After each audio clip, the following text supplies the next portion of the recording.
Traksers lagi nyari MPV untuk sekeluarga? Kebetulan kita lagi akan nge-review sebuah mobil bekas, yaitu adalah Suzuki R3 generasi kedua. Ini adalah Suzuki R3 yang memiliki penampilan yang paling oke dibandingkan dengan generasi sebelumnya. Nah, kayak apa sih mobilnya dan hal apa aja yang harus Anda perhatikan saat ingin membeli Suzuki R3 seperti ini? Untuk itu, ikuti terus videonya.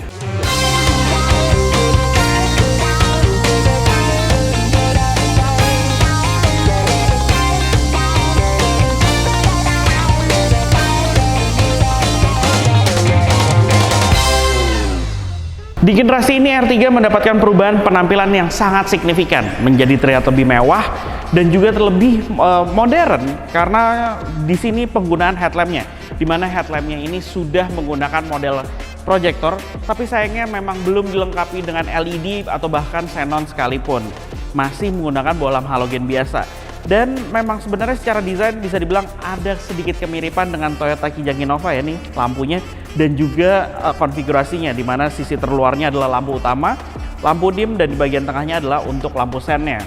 Kemudian sentuhan grill di bagian tengahnya dengan full chrome, yang sebenarnya ini di samping kita ini adalah varian GL yang merupakan varian tengah, di mana sebagai varian tengahnya ini dia memiliki penampilan yang tidak berbeda dengan varian tertingginya, yaitu adalah GX. Untuk grillnya tetap mendapatkan sentuhan chrome seperti ini yang cukup banyak chrome-nya, tapi menurut kami penampilan chrome-nya ini tidak terlalu berlebihan dan cukup membuat mobil ini malahan menjadi terlihat elegan. Dan sentuhan grillnya sendiri ini seolah-olah menyambung ke bagian headlampnya yang membuat cantik penampilannya. Nah, sayangnya pada saat pertama kali keluar di tahun 2018 yang seperti di samping kita ini, tipe GL yaitu merupakan varian tengah, tidak seperti generasi sebelumnya yang mana varian tengah sudah mendapatkan fog lights.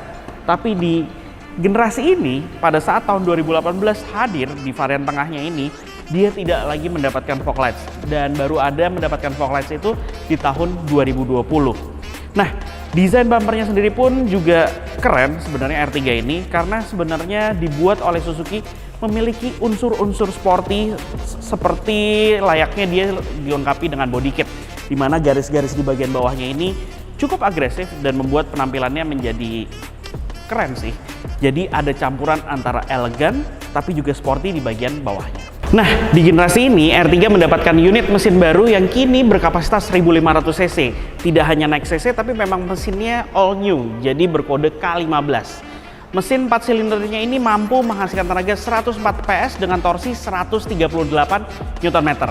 Nah, tenaga itu sebenarnya memang tidak lebih oke dibandingkan dengan para rivalnya, tapi cukup membuat mobil ini menjadi lebih mengasyikkan untuk dikendarai dalam kegiatan sehari-hari nih. Nah, untuk tenaga yang tersebut disalurkan ke roda depan melalui dua pilihan transmisi, yaitu manual 5 percepatan dan juga otomatis konvensional 4 percepatan. Nah, di varian tipe GL maupun tipe GX yang varian paling atas, mobil ini sistem pengeremannya sudah dilengkapi dengan ABS.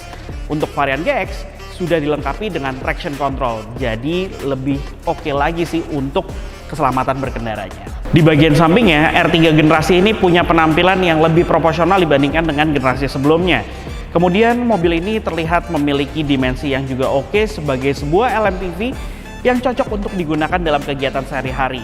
Nah, sebagai catatan, ini adalah tipe GL yang merupakan varian tengah, di mana untuk di generasi tahun 2018 ini, tipe GL dan tipe GX untuk varian paling atas penggunaan velgnya masih sama-sama berwarna silver dengan model yang sama dan dibalut ban dengan ukuran 185/65.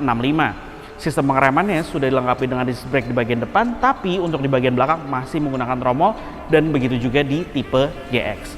Nah, perbedaannya lagi dengan tipe varian tertingginya yaitu GX, di samping kita ini adalah tipe GL, di mana handle pintunya ini dia sewarna dengan bodi eksteriornya. Sedangkan untuk varian tertinggi, dia mendapatkan handle pintu dengan chrome, sentuhan chrome, dan mendapatkan teknologi keyless entry. Sedangkan untuk ini belum menggunakan teknologi tersebut, jadi pembukaan dan mengunci pintunya masih menggunakan remote yang terintegrasi di anak kuncinya. Kemudian untuk pelipatan kaca spionnya sendiri juga dia masih manual di sini, dan perbedaannya lagi dengan varian tertinggi. Untuk tipe GX mendapatkan sen di bagian lampu sennya, tapi untuk maksud saya di kaca spionnya, tapi untuk tipe GL lampu sennya ini berada di bagian spakbornya. Penampilan di bagian belakangnya, R3 generasi ini memiliki penampilan yang menjadi cantik karena desain lampu belakangnya, yang mana desain lampu belakangnya ini memanjang dari atas ke bawah, dan juga dia hadir di bagian pintu bagasinya. Ini benar-benar penampilan yang oke banget di generasi ini nih. Selain itu, lampu belakangnya sendiri pun juga sudah dilengkapi dengan LED untuk lampu senja dan lampu remnya. Tapi memang untuk lampu sen dan juga lampu mundurnya masih menggunakan bohlam pijar biasa. Dan sayangnya lampu mundurnya sendiri tidak hadir di bagian sisi tengah yang ada di bagian pintu bagasinya, mengingat memang yang di bagian sini hanya menjadi aksen alias reflektor saja di situ. Kemudian di bagian tengahnya juga ada sedikit pemanis, yaitu garnish dengan model sentuhan chrome seperti ini yang membuat penampilannya menjadi elegan di bagian belakang. Untuk desain bumper belakangnya sebenarnya ada kemiripan atau turunan desain dari Baleno hatchback, di mana model ininya garis-garisnya terlihat agresif di bagian belakangnya, tapi memang tidak hadir dengan honeycomb yang seperti ada di Baleno hatchback. Kemudian di bagian tengahnya ini tidak ada sentuhan warna lain, yang sebenarnya bumper seperti ini cocok untuk diberikan sedikit sentuhan warna hitam plastik yang akan membuat kental aura sportinya. Di bagian atas juga di tipe GL ini juga tidak mendapatkan roof spoiler, jadi modelnya cukup simple, polos seperti ini. Tapi dia tetap mendapatkan lampu rem ketiga dengan model LED juga di bagian tengahnya. Serta di bagian belakang ini juga sudah dilengkapi dengan sensor parkir ada 2 titik. Tapi tidak dilengkapi dengan kamera mundur, dan secara fitur mobil ini hadir sudah standarnya dengan wiper kaca belakang, tapi tidak ada defogger kaca belakangnya. Sekarang kita buka bagasinya ya. Oke, ini dia bagasinya. Dalam keadaan jok baris ketiga terbuka seperti ini, Anda masih mendapatkan kapasitas bagasi yang cukup. Bisa diisi oleh 2 buah koper ukuran kecil. Kemudian di bagian bawah juga ada tempat penyimpanan lagi, yang mana ini cukup dalam di bagian bawahnya. Anda masih bisa meletakkan barang-barang lagi, bahkan ini bisa kita buka juga untuk menambahkan kapasitas bagasinya. Kemudian untuk pelipatan jok baris kedua juga sangat mudah bisa dilakukan di sini. Dan dia langsung rata dengan lantai bagasinya. Nih, kita lihat lagi ya. Nah, sebelahnya. Tuh, dia rata dengan lantai bagasinya. Ini benar-benar nyaman, apalagi untuk memasukkan barang-barang dengan ukuran yang besar. Jadi Anda tinggal mudah untuk slide-nya. Dan untuk membuka jok baris keduanya, maksud saya baris ketiganya pun bisa tinggal ditarik seperti ini. Benar-benar akses yang oke banget. Selain itu di bagian sebelah kanan juga ada tempat penyimpanan tertutup, di mana di sini tempat-tempat untuk meletakkan toolkit, dan tempat penyimpanan toolkitnya ini cukup rapih karena dia ada beberapa posisi toolkit yang bisa diletakkan karena ada penempatan khususnya. Dari mobil-mobil Suzuki yang lain, saya selalu suka soal build quality-nya. Suzuki ini punya build quality yang oke, walaupun dia menggunakan seluruhnya ini plastik-plastik keras ya. Tapi saya patut acungi jempol pada soal build quality-nya. Nah, secara desainnya juga oke, apalagi ini R3 generasi ini nih. R3 generasi ini nih punya karakter desain yang saya bilang menjadi elegan. Dimana untuk desain dashboardnya, kemudian kisi-kisi AC-nya, sentuhan di bawah kisi AC-nya ini kelihatan berkelas gitu. Begitu juga di bagian instrumen clusternya. Memang instrumen clusternya layar MID-nya masih menggunakan layar monokrom biasa nih, layar kalkulator disebutnya. Bukan layar TFT, bukan layar pixel atau apapun itulah yang berwarna, bukan. Tapi saya merasa mobil ini berkelas. Sebenarnya ini adalah varian tengah. Untuk di varian GX paling tertingginya, lagi-lagi saya selalu membandingkan ke sana karena sebenarnya varian GX itu sentuhan interiornya lebih terlihat mewah lagi karena di bagian tengah dashboardnya ini dia udah mendapatkan wood panel. Sentuhan warna wood panelnya pun juga cocok dengan warna coklat muda pada interiornya ini, dan wood panelnya itu menyambung ke bagian door trim. Tapi kalau untuk tipe yang di tengah ini, dia panel plastik yang dibuat seperti berserat kayu modelnya, tapi tidak berfinishing kayu, jadinya unik juga sih karena dia modelnya bergaris-garis kayak gini nih, bisa kita rasain, dan itu menyambung ke bagian door trimnya. Kemudian di bagian instrumen clusternya ini dia modelan analognya sendiri pun juga jarumnya ke posisi bawah ala-ala mobil-mobil sport sih dibilang. Jadi kelihatan keren banget di sini, dan di bagian tengahnya itu ada layar MID. Layar MID-nya sebenarnya ada sedikit perbedaan dengan varian teratasnya, yaitu adalah kalau varian GX dia mendapatkan informasi soal temperatur udara luar kabin. Tapi untuk di tipe GL ini nggak ada. Jadi dia hanya ada penunjuk jam, posisi tuas transmisi otomatisnya, kemudian odometer, trip meter, dan di bawahnya itu adalah untuk informasi soal tangki bahan bakarnya. Dan untuk kita ganti menunya, kita tinggal tekan tombol yang ada di bagian sebelah kanan instrumen cluster. Sayangnya tidak ada di tombolnya di setir ya. Nah, di sini informasinya dari mulai odometer itu dia menunjukkan posisinya adalah pertama-tama ada konsumsi bahan bakar secara rata-rata, jarak yang bisa ditempuh dari sisa bahan bakar yang ada di tangki, terus konsumsi bahan bakar secara real time, dan udah itu aja. Sedangkan di sisi kiri di sini juga ada tombol yang bisa diakses untuk ke trip meternya. Untuk analognya sendiri ada putaran mesin sama speedometer. Nah, yang kerennya lagi nih setirnya. Setirnya nih dibuat sama Suzuki gayanya ala sporty nih. Di bagian bawahnya dia flat bottom dan enak banget digenggam. Sayangnya memang di tipe tengah ini dia polos di palangnya ini. Nggak ada tombol-tombol sama sekali, nggak ada kontrol audio. Tapi walaupun begitu, ini head unitnya adalah head unit yang bukan layar sentuh layar besar, tapi head unitnya sudah dilengkapi dengan fasilitas Bluetooth teleponi. Jadi Anda bisa melakukan konektivitas Bluetooth ke head unit, dan di sini khas banget nih tombol-tombol untuk mengangkat dan menutup telepon apabila Anda sudah melakukan connect Bluetooth ke head unit dari R3 ini. Jadi Anda bisa mengangkat telepon secara handsfree dari mobil ini dan bisa suaranya itu keluar dari speaker mobil. Itu kerennya di tipe GX. Sorry, maksud saya tipe GL yang di tengah ini.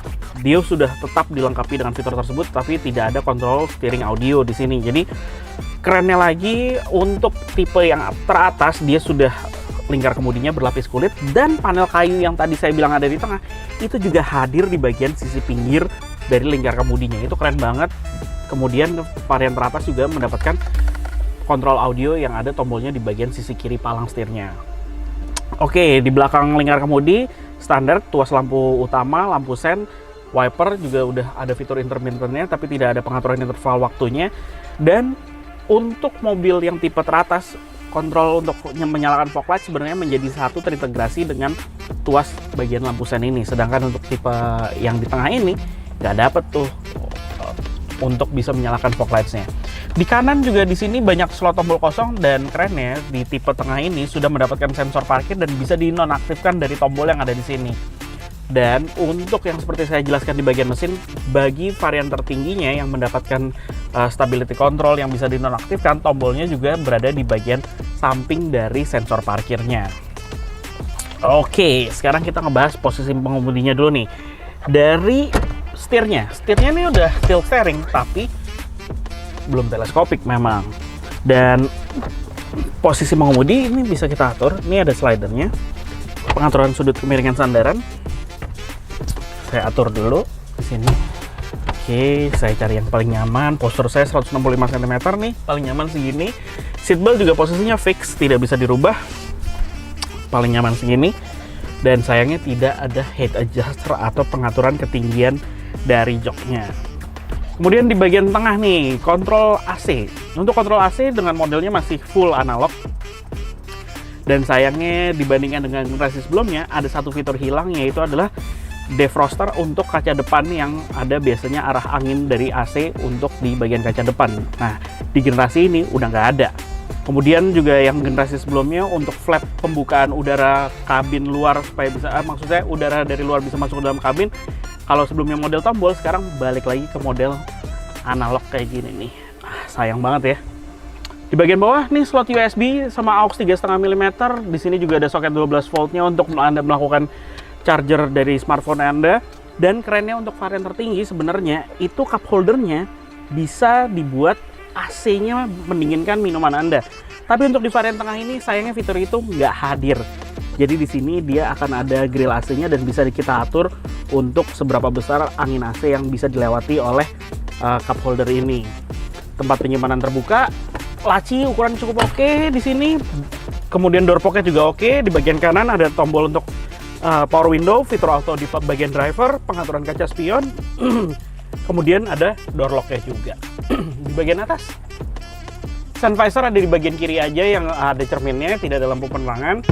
Lampu penerangan utama di bagian atas, masih lampu biasa, dan di bagian tengah nih kaca spionnya.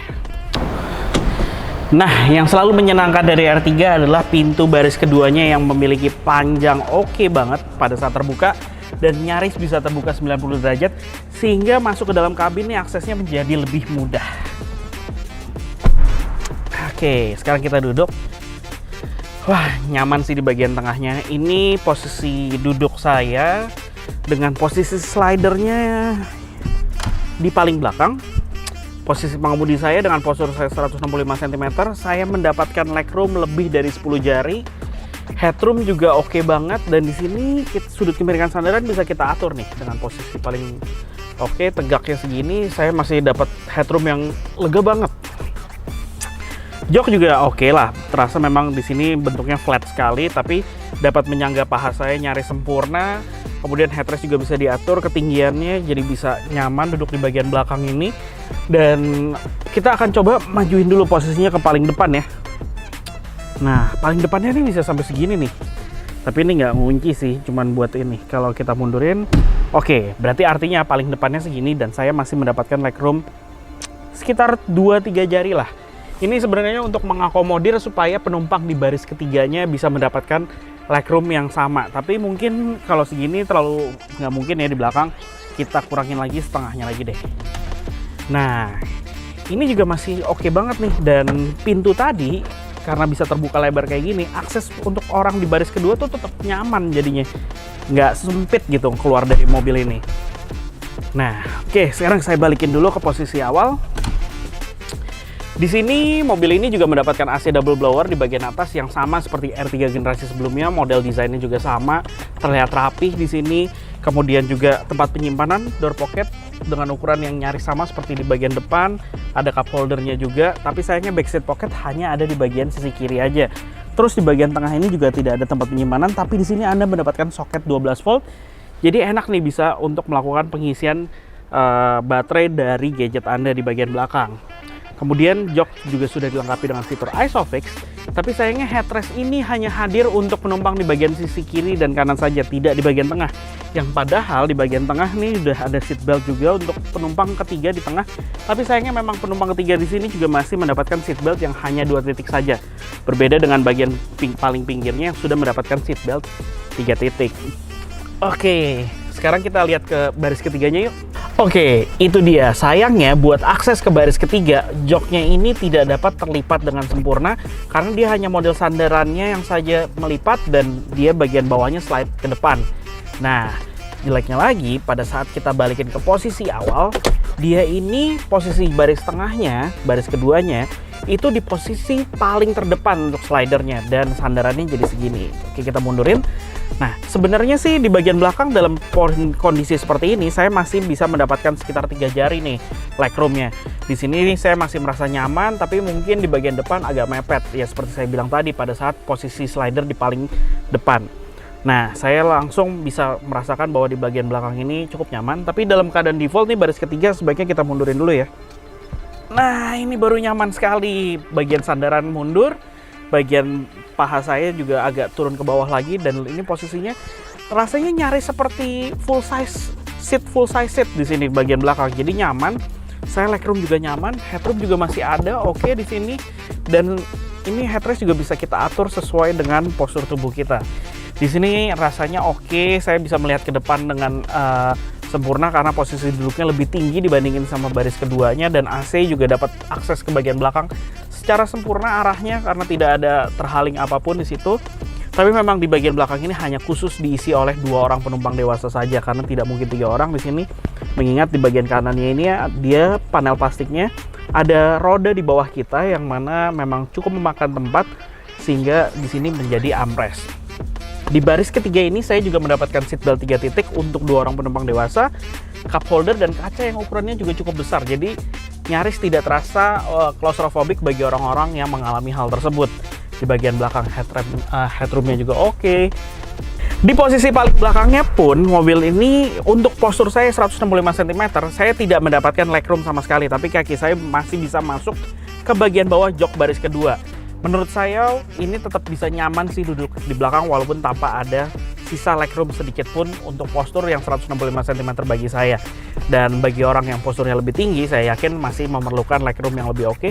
Dan jok baris kedua ini masih bisa diposisikan ke bagian setengahnya saja slidernya. Jadi tetap bisa memberikan kenyamanan untuk penumpang di baris keduanya. Oke, sekarang kita langsung aja lakuin test drive-nya. Tapi sebelum test drive, kita ngebahas hal apa aja sih yang perlu diperhatikan saat ingin membeli mobil ini. Untuk hal yang harus Anda perhatikan pertama-tama adalah Anda harus melakukan test drive dan rasakan bagaimana kaki-kakinya. Mengingat mobil ini berkonfigurasi front wheel drive, biasanya mobil-mobil dengan sistem kaki-kaki tersebut memiliki masalah lebih cepat rusak ketimbang mobil berpenggerak roda belakang. Selain itu, rasakan juga bagaimana lingkar kemudinya mengingat mobil ini dilengkapi dengan electric power steering, sehingga apabila ada kerusakan pada bagian tersebut, Anda harus melakukan perbaikan. Umumnya, electric power steering ini mengeluarkan suara-suara layaknya seperti suara kaki-kaki di bagian depan yang mulai lemah. Yang kerap terjadi juga masalah Anda harus melakukan pemeriksaan pada saat Anda menyalakan AC, apakah kompresornya mengeluarkan suara aneh atau tidak. Mengingat memang Suzuki kerap sekali terjadi masalah pada kompresor AC-nya yang mulai mengeluarkan suara mengorok dan bahkan aneh suaranya. Dan itu Anda harus melakukan penggantian magnet clutch paling umumnya.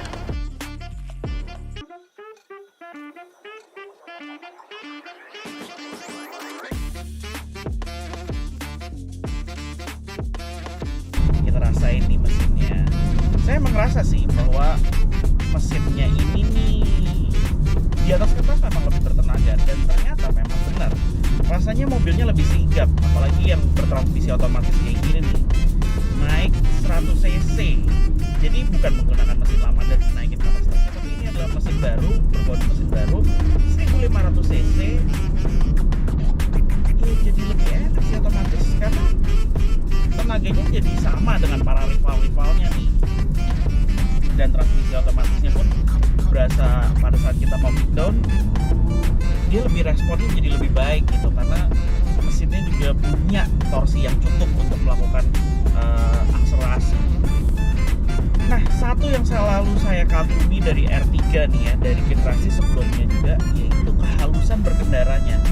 R3 ini punya tempat di hati saya, karena saya merasa pada saat pertama kali keluar, R3 itu selalu memberikan pengendaraan yang halus, tenang di dalam mobil dibandingkan para rivalnya. Tapi semenjak adanya Expander, bisa dibilang R3 ini nih jadi di bawahnya Expander, karena Expander menurut saya lebih superior rasanya, lebih tenang lagi, lebih kedap. Dan bicara soal kekedapan, saya juga merasa bahwa R3 ini juga punya kualitas peredaman kabin yang oke loh dibandingin sama para rivalnya di masa pada saat mobil ini pertama kali keluar di 2018. Tapi ya, ketenangan berkendaranya ini patut saya acungi jempol karena tidak berubah dan malah lebih oke lagi dibandingin sama generasi sebelumnya. Kaki-kakinya sendiri pun mobil ini bukan yang paling nyaman di kelasnya, tapi saya suka karakternya. Dia tetap berasa lembut, dia tetap bisa dibuat menjadi sigap. Mobil ini layaknya seperti hatchback, karena memang secara karakter saya merasa bahwa ini masih ada kemiripan sama Suzuki hatchbacknya, yaitu adalah Swift. Tapi ya ini lebih nyaman, lebih lembut karena wheelbase-nya lebih panjang. Dan memang kalau dibandingin sama generasi sebelumnya, ini lebih oke. Patut Anda pertimbangkan sih untuk apabila Anda mencari mobil keluarga selain Expander dengan budget